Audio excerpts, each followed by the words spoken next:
আজি আমাৰ আলোচনা কৰাৰ পাঠটো হৈছে আহৰ পৰা কাপোৰলৈ। এই পাঠটোৰ বিষয়ে তোমালোকে আগতে যে ক্লাছ 6ত কিছু কথা আহৰ বিষয়ে পাই আহিছে। আমি তাতকৈ আজি অলপ বেছিকৈ কথা পাতিম। আহ প্ৰাকৃতিকভাৱে পোৱা এবিধ জটিল কাৰ্বহাইড্ৰেট। এই জটিল কাৰ্বহাইড্ৰেটক চেলুলোজ বুলিও কোৱা হয়। এই অণুবোৰ দীঘলে দীঘলে লগ লাগি আহ তৈয়াৰ কৰে। তোমালোকে মোক সুধিছিলা চেলুলোজ আমি কিয় হজম কৰিব নোৱাৰোঁ। বেছি জটিল চেলুলোজ বা আহ হজম কৰিব পৰাকৈ আমাৰ পাচনতন্ত্ৰ গঠিত নহয়। তথাপিও আমাৰ পৰিস্থিতিৰ বাবে আহ যথেষ্ট পৰিমাণৰ প্ৰয়োজন। সেয়ে আমাৰ খাদ্যৰ লগত কিছু পৰিমাণৰ আহজাতীয় খাদ্য আমি খাওঁ। আমি ব্যৱহাৰ কৰা কাগজ, কাপোৰ, কাঠ, প্লাষ্টিক আদি আহেৰে তৈয়াৰী। চেলুলোজ, লিগনিন আদিৰ অণুবোৰ ইটোৰ পিছত সিটো লগ লাগি একোডাল আহৰ তৈয়াৰ হয়। এই আহবোৰ দীঘলে দীঘলে আৰু তৰপে লগ লাগি একোটা বস্তুৰ আকৃতি দিয়ে। আহবোৰক আমি প্ৰধানকৈ দুটা ভাগত ভাগ কৰিব পাৰোঁ: প্ৰাকৃতিক আহ আৰু সাংশ্লেষিক আহ। প্ৰাকৃতিক আহ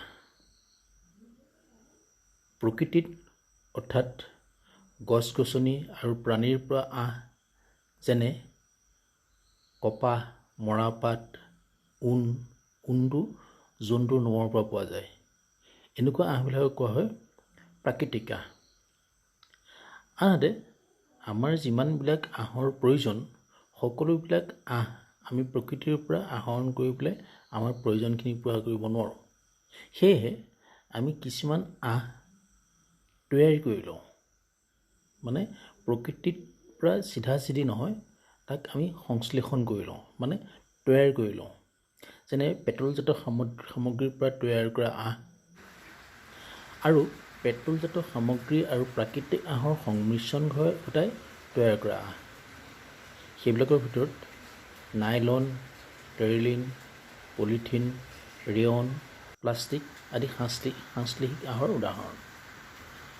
এই সাংশ্লেষিক আহৰ বিষয়ে আমি পিছত আকৌ আলোচনা কৰিম, কিন্তু আজি আমাৰ এই পাঠত প্ৰাকৃতিক আহৰ বিষয়েহে আমি আলোচনা কৰিম। প্ৰাকৃতিক আহৰ ভিতৰৰ আকৌ যিখিনি উদ্ভিদজাত আহ, সেই আহবিলাকৰ বিষয়ে আজি আমি আলোচনা নকৰোঁ। তাৰ বাহিৰে যিখিনি প্ৰাণীজাত আহ, সেই আহবিলাকৰ বিষয়ে আমি আলোচনা কৰিম। তোমালোকক মই এখন চাৰ্ট দিছোঁ, তোমালোকে সেইখন চাই ল'বা। তোমালোকে তালিকাখনত দেখিছা যে আমি সেই আহক আমি দুটা ভাগত ভাগ কৰিছোঁ। এটা হৈছে প্ৰাকৃতিক আহ আৰু এটা সাংশ্লেষিক আহ। সাংশ্লেষিক আহৰ বিষয়ে আমি আজি আলোচনা নকৰোঁ। প্ৰাকৃতিক আহৰ বিষয়ে আলোচনা কৰিবলৈ যাওঁতে প্ৰাকৃতিক আহক আকৌ আমি দুটা ভাগত ভাগ কৰিব পাৰোঁ। এটা হৈছে উদ্ভিদজাত আৰু এটা হৈছে প্ৰাণীজাত। উদ্ভিদজাত আহবিলাকক আমি ক'ত পাওঁ? আমি প্ৰায়বিলাক পদাৰ্থতে আহ পাওঁ, প্ৰায়বিলাক উদ্ভিদজাত পদাৰ্থতে আহ আছে, কিন্তু এই আহবিলাক আমাৰ ব্যৱহাৰযোগ্য আহ আমি প্ৰধানকৈ কপাহ, মৰাপাট, ৰেমি আদি এনেকুৱা কিছুমান উদ্ভিদৰ পৰাহে পাওঁ, য'ৰ পৰা দীঘল আহ আৰু আমাৰ ব্যৱহাৰযোগ্য কাপোৰ কানি বা এনেকুৱা ধৰণৰ বস্তু তৈয়াৰ কৰিবৰ কাৰণে আমি আহবিলাক আহৰণ কৰা সম্ভৱ হয়। আৰু আনবিধ হৈছে প্ৰাণীজাত। প্ৰাণীজাত আহক আকৌ আমি দুটা ধৰণে ভাগ কৰিব পাৰোঁ।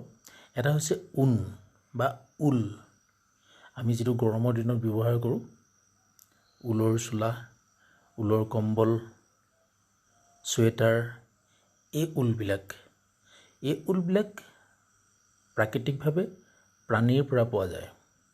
আৰু বৰ্তমান অৱশ্যে এটাইবিলাক আমাৰ প্ৰয়োজনীয় ঊল প্ৰাণীৰ পৰা নাপাওঁ, তাৰ লগত আমি অন্য কিছুমান বস্তু মিহলি কৰিবলগীয়া হয়।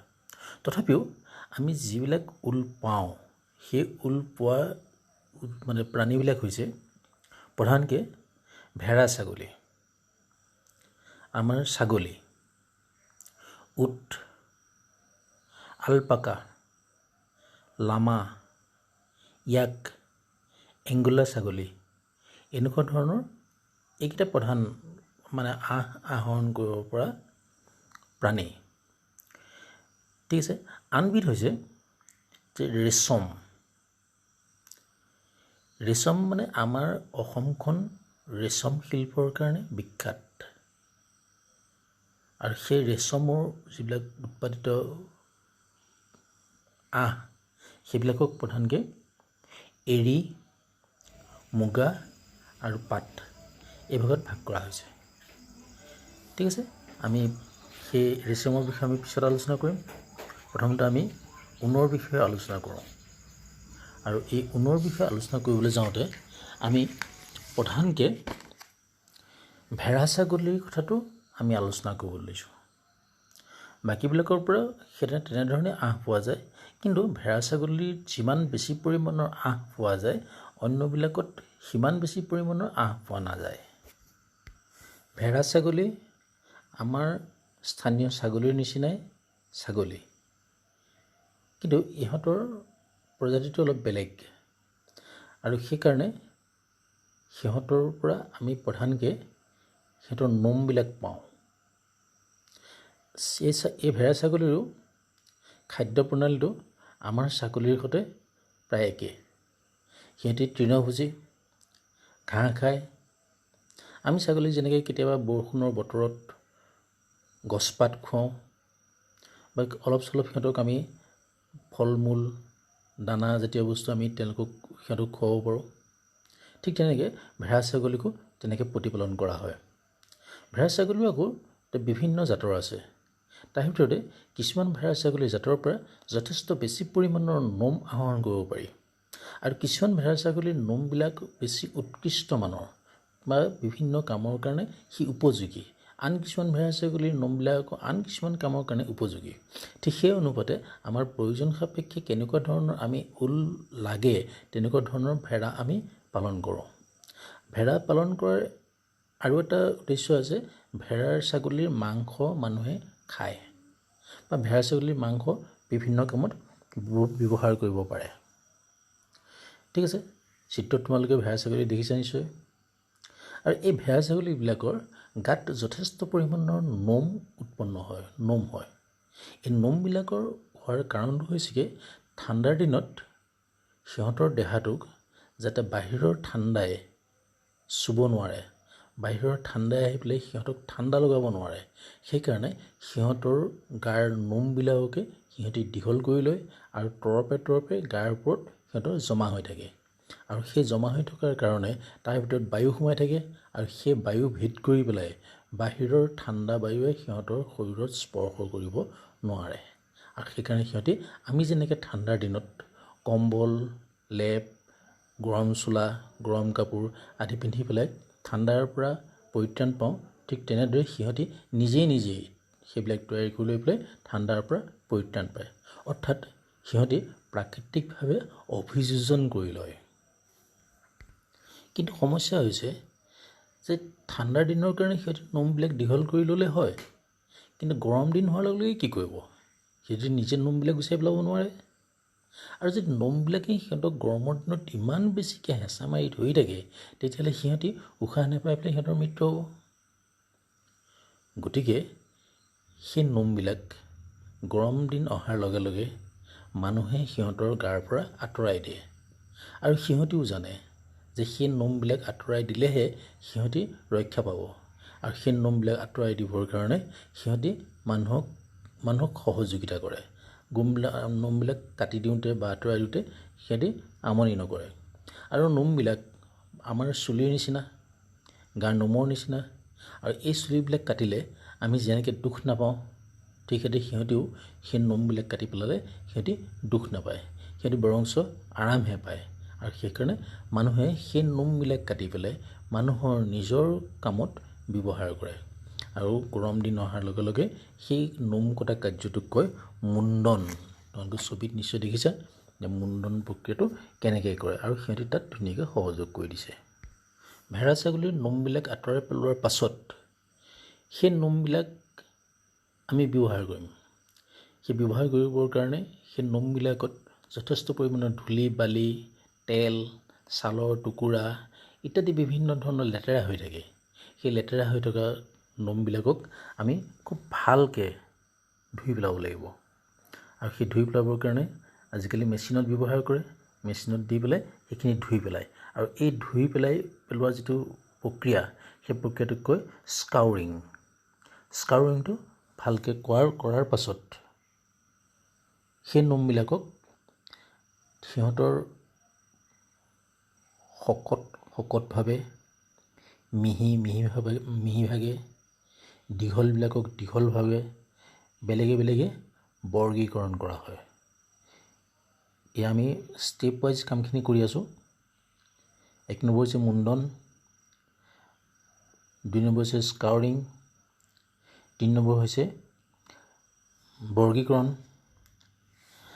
আৰু 4 নম্বৰত আমি আহিম সিহঁতক আঁহবিলাক শুকুৱাই লোৱা হ'ব, পৰিষ্কাৰ কৰি লোৱা হ'ব। আগতে যেনেকৈ আছিলে তাক আমি আৰু সুন্দৰকৈ আৰু আমি ব্যৱহাৰযোগ্য অৱস্থালৈ আনি ল'ব পাৰিম।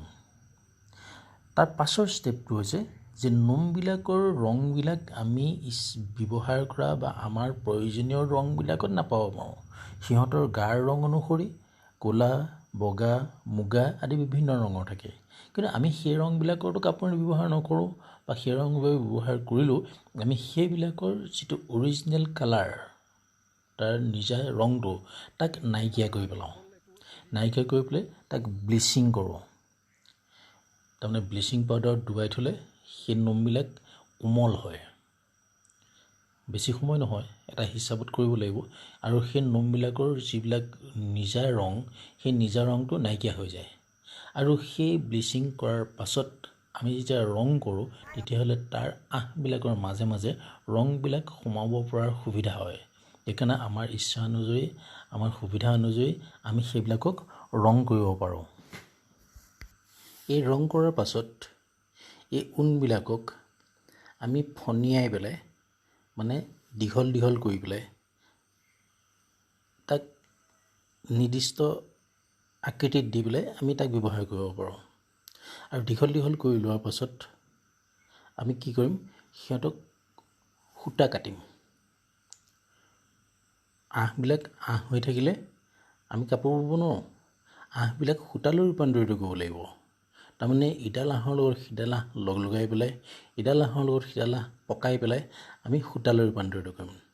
তোমালোকে ছবিত চাবা এগৰাকী মানুহে হাতেৰে কেনেকৈ সূতা কাটি আছে।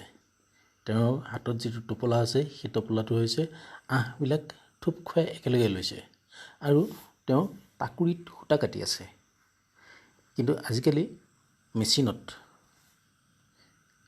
সূতাবিলাক আৰু সহজে আৰু খৰকৈ যথেষ্ট পৰিমাণৰ নিৰ্দিষ্ট আকৃতিত তৈয়াৰ কৰিব পৰা ব্যৱস্থা আছে। সেইকাৰণে হাতেৰে কটাৰ উপৰিও মেচিনত সূতা কটা হয়। এনেদৰে তৈয়াৰ কৰা দীঘল দীঘল সূতাবিলাকক বহুত পৰিমাণৰ সূতা একেলগে গোটাই লৈ পেলাই তাঁতৰ বাতি কৰা হয়। দীঘে দীঘে কিছুমান পাৰি লোৱা হয় আৰু তাৰপিছত সেইখিনিক কোৱা হয় বাতি কৰা। আৰু সেই বাতি কৰা সূতাবিলাকক তাঁতৰ শালত পাতি পেলাই বানি তাৰমানে পথালিকৈ সূতাবিলাক দিয়া হয়। আৰু সেই পথালিকৈ সূতাবিলাক দিবৰ সময়ত আমি ফুল বচা কামটো তাত কৰা হয়। তোমালোকৰ ওচৰতে সেই চিত্ৰটোত চোৱা যে এগৰাকী ছোৱালীয়ে তাত বৈ আছে। আৰু আজিকালি তাঁতবিলাক কিছুমান পাৱাৰ লুম, কিছুমান মেচিন সেইবিলাকত বোৱা হয়। আৰু সেই কাপোৰবিলাক আমাৰ ইচ্ছা অনুসৰি ডিজাইন অনুসৰি তাৰ ফুল কেনেকৈ লাগে সকলোবিলাক সেই তাতে কৰিব পৰা হয়। ঠিক আছে।